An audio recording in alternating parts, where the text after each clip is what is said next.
Assalamualaikum warahmatullahi wabarakatuh.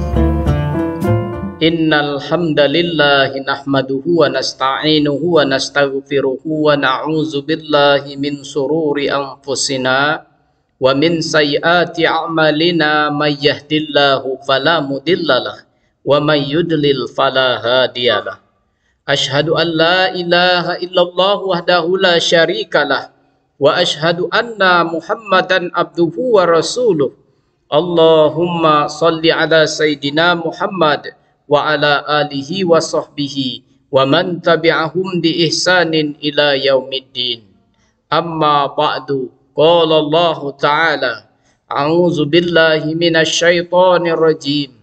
Ya ayyuhallazina amanu taqullaha haqqa tuqatih wa la tamutunna illa wa antum muslimun.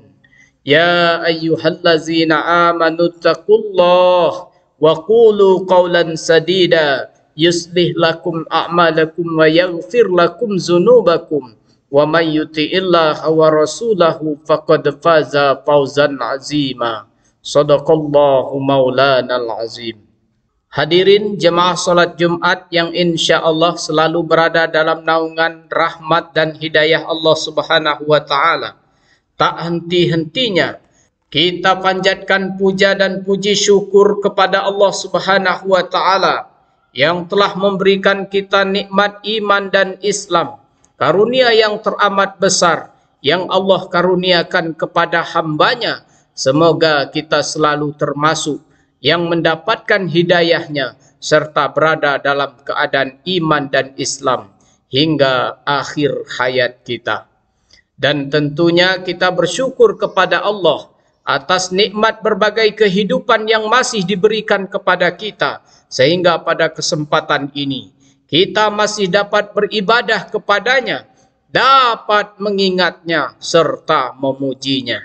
Pada kesempatan yang mulia ini, kami selaku khotib mengajak kepada hadirin sekalian, mari kita senantiasa meningkatkan keimanan dan ketakwaan kita kepada Allah Subhanahu wa Ta'ala. Takwa dalam arti senantiasa berupaya dan berusaha untuk selalu menghadirkan Allah dalam setiap situasi dan kondisi dengan cara senantiasa berzikir dan melaksanakan segala perintahnya. Takwa dalam arti kita senantiasa melibatkan Allah dalam setiap persoalan yang kita hadapi dengan cara berdoa, memohon pertolongan dan bermunajat kepadanya, sehingga akan menimbulkan ketentraman dan ketenangan dalam setiap kehidupan kita. Ya ayyuhallazina amanu taqullaha haqqa tuqatih wa la tamutunna illa wa antum muslimun. Hai orang-orang yang beriman, bertakwalah kepada Allah sebenar-benar takwa kepadanya, dan janganlah sekali-kali kamu mati melainkan dalam keadaan beragama Islam. Al-Quran Surah Ali Imran. Dan tentunya salawat serta salam semoga selalu tercurahkan tak henti-hentinya kepada Nabi Muhammad SAW beserta keluarganya dan para sahabatnya. Pada khutbah kali ini izinkan saya menyampaikan khutbah yang berjudul Hidup Menunggu Mati. Dunia dengan segala pesona dan gemerlapnya adalah fana. Bagi mukmin dia dijadikan ladang untuk mempersiapkan diri ketika mati menghadapi Ilahi. Kita coba merenungkan bagaimana gambaran Al-Quran tentang kehidupan dunia. Wa mal hayatud dunya illa la'ibu wa lahwun waladdarul akhirah khairul lil ladzina yattaqun afala ta'qilun. Sesungguhnya kami mengetahui bahwasanya apa yang mereka katakan itu menyedihkan hatimu. Janganlah kamu bersedih hati, karena mereka sebenarnya bukan mendustakan kamu. Akan tetapi orang-orang yang zalim itu mengingkari ayat-ayat Allah. Quran Surah Al-An'am. Seindah-indahnya dunia tidak akan memberi kenikmatan abadi. Ia hanya permainan dan senda gurau. Nabi menganalogikan Laksanakan musafir yang berteduh di bawah pohon sementara saja, bukan tempat untuk selamanya. Maka aneh jika manusia sibuk mencari dunia dan melupakan alam baka akhirat. Mereka yakin mati pasti terjadi, tapi hidupnya sibuk mengumpulkan sesuatu yang tak bakal dibawa mati. Khalil Al-Basri pernah berujar, setiap kita yakin maut kan menjemput, sedangkan kita tidak menyiapkannya dengan baik. Kita semua yakin bahwa surga itu ada, sementara kita tidak beramal untuk mendapatkannya. Seluruh kita yakin neraka itu ada, tapi kita terlihat seperti tak takut kepadanya. Lantas dengan apa Anda sekali bisa naik ke surga, dan apa yang sedang Anda nantikan? Dan mati adalah episode awal yang menentukan kita bernasib baik atau buruk. Perhatikan ketika Allah membicarakan akhirat, maka diksi yang dipakai adalah bersegeralah, lekaslah, berlomba-lombalah, bahkan larilah kepada Allah. Sedangkan dunia cukup diungkapkan dengan diksi. Jangan lupa berjalanlah dan semacamnya.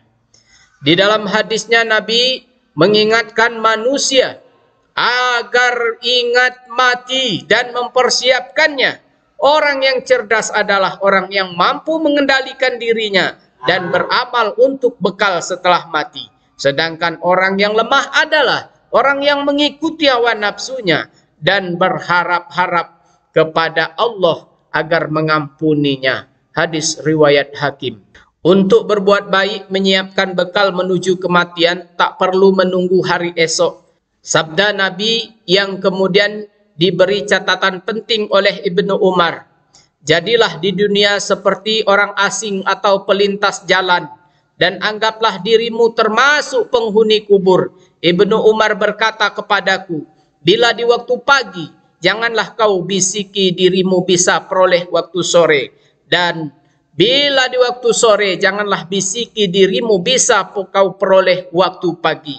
Manfaatkan kesehatanku sebelum kau sakit, dan hidupmu sebelum kau mati.